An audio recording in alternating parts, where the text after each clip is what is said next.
Okay, enough of that. Hi, it's a pleasure to be here. I'm going to talk about investment decision. I'm going to talk about the choice.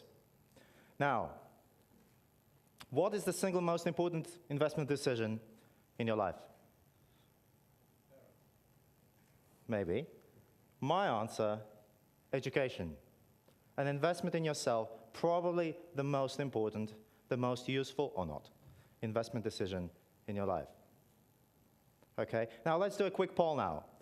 How many of you now are in a profession that you studied for in your first undergraduate degree, your first bachelor's? Roughly a half or a bit less, right? More or less. Okay, according to hard data, poll of the last year, 43% of people in our country do not work in their profession, the profession they studied for. Does that make them a failure? Janis Holstein's Goran Gora spoke today, and he said, well, he didn't get the musical training properly. He's a musician. Well, I got a music education. I'm not a musician. Does that make us both a failure? Probably not. Okay, now the question we're going to explore today is, how do we make this decision? How do we make the choice? How should we approach the problem? Okay. Now, there's one option, listen to others.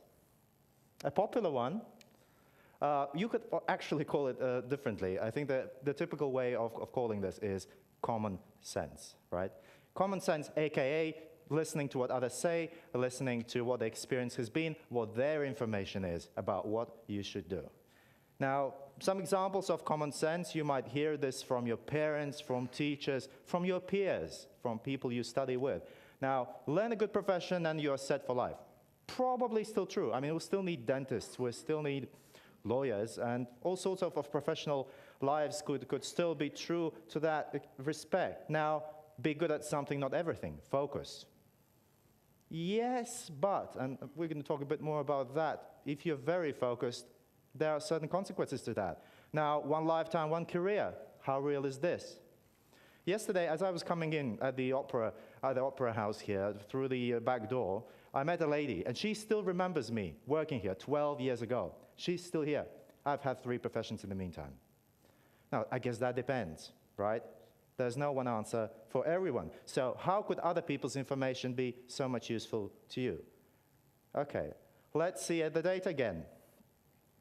Now, this is the comparison of future occupation preferences among high school students in Latvia.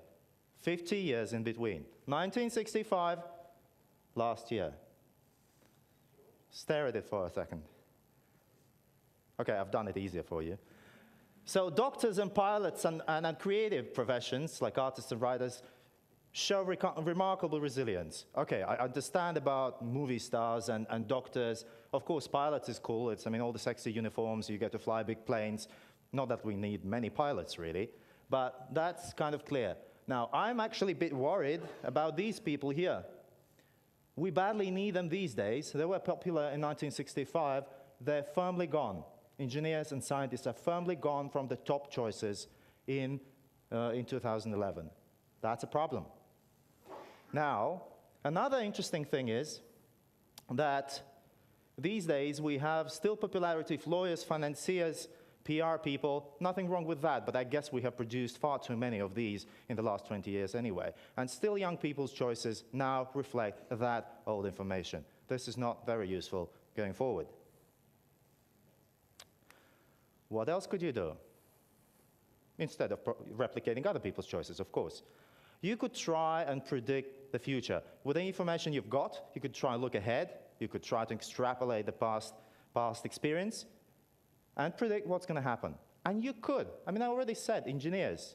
I mean, if you want to become an engineer and it's good for you and you like it, you are probably going to be set for life. It's a good one. But should you become an engineer because it is expected that we'll need engineers? Let's see. Now, if you try and predict the main sectors of an economy and make it out, where should you invest in your education? Well, it's hardly very easy to do.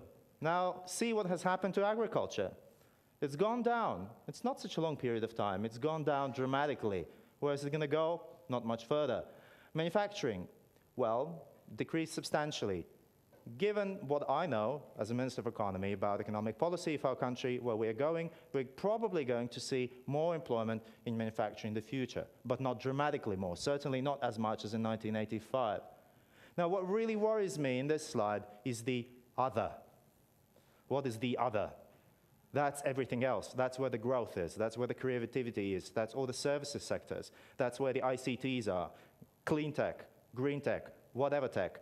All of these things are in this one aggregate other, and this would be so complicated now to tell what is going to happen, what specific skill sets you might need, what profession you might be in. So, not such an easy task to look at the past data and predict with what you know today what is going to happen. Some things you can predict, but certainly not everything. What else can you do?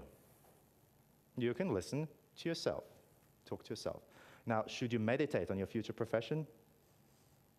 Not necessarily, but not that it's a bad idea. I mean, encourage you to do so. But the important thing is to find out what is it that you really want? What is it you think you could be good at? What do you enjoy doing? Now,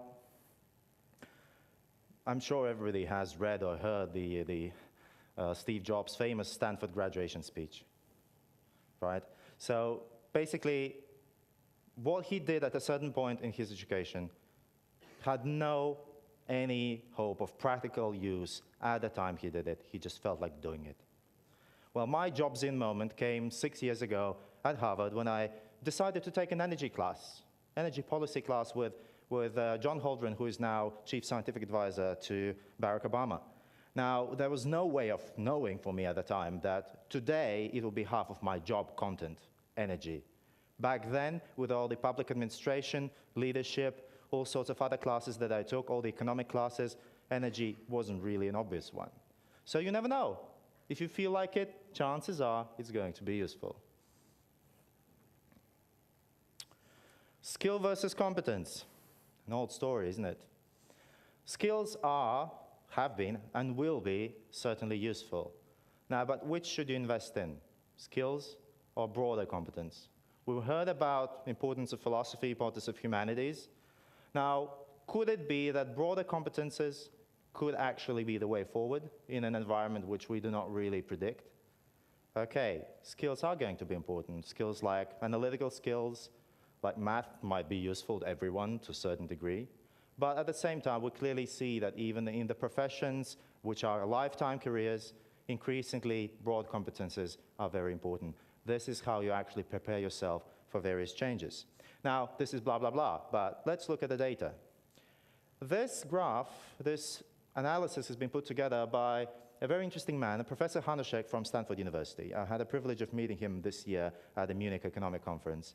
And he was talking about the different employment expectations which you might have given the general education or vocational education in your background. So basically, broader competence versus skill, specific labor market related skill. So apparently, shouldn't come as a big surprise, if you learn a trade, you learn skill set, which is specific enough, you have 80% chance of getting quickly employed as you go out of school. With general education, it's much lower, comes up gradually. But look what happens towards the end of your career. With a specific skill set, it declines dramatically. Towards the end of your life, towards the retirement period, you're actually much more likely not to have a job. And it's the vice versa for a broader skill set. Well, I clearly agree. I mean, of course, we need people in the professions, but I guess the challenge here is for people who get the skill sets early on to also learn, to get the competence of learning in midlife, to reorient themselves. So that's part of what policymakers really have to struggle with. There's a lot of uncertainty. There are various studies that indicate that about 40% of the jobs of tomorrow are, as of yet, unknown. We don't know what they're going to be like. So there's massive uncertainty about what you should do today to become the next Steve Jobs. Impossible to tell that. So is that a problem? Well, probably not. A famous professor, Richard Zeckhauser from Harvard University, has famously stated that unknowable situations have been and will be associated with remarkably powerful investment returns. Do you think the gentleman who lent money to Mark Zuckerberg, I think about 20,000 was it, and ended up with a couple of billion, did you think he expected it to happen? Maybe, probably not. Would you do it if you were asked by Mark Zuckerberg? Would you give him $20,000?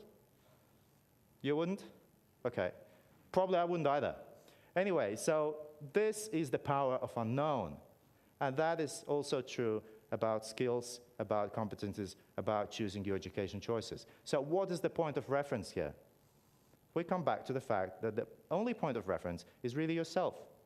Chances are, if you invest in yourself, invest wisely, you might be faced with massive returns. So obviously, as you see, I'm indicating that the first choice wasn't really choice, listening to others. The more you listen to others, the more difficult it is to decide for yourself. So there are really two choices. Investing into the known or investing into the unknown. One is related with probably lower risk, probably also low yield. Well, of course, you might strike gold and predict everything and do something that will probably happen, such as technological breakthroughs, etc. But in general, if you invest into the known, you have low risk, low yield strategy. If you invest in unknown, if you do it wisely, you don't have to be blind, you have to listen to yourself, that's probably a high risk and a very high yield strategy. So what is my recommendation? Get to know yourself. You have to know how much risk you're willing to take. You have to know how much peer group pressure you can take. People are going to talk to you and say that this is a foolish thing to do. In fact, Richard Zehauser said, if you haven't ever made an investment decision that looks like a foolish thing to do, you probably haven't really utilized your potential. Identify and develop your skill. With that, I agree. What could that skill be? Well, I think my skill is probably, whatever I do, NGO management, whatever it is, whatever I've done in my past, it's communication. Actually, I acquired a skill early in life, playing piano. Not very practical being a minister, not very practical in economic policy, but it has taught me certain competencies. A sense of form, spacing, rhythm, maybe patience, and certainly ability to communicate, reach out to people, get my message across in various ways. Another thing, get diverse experiences. You never know which experience is going to be useful.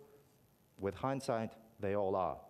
Whatever you've done, it has probably made you what you are today. So, you'll need courage. But if you want to do something that's never been done before, there's only one way. You have to do something that's been never done before. Thank you very much.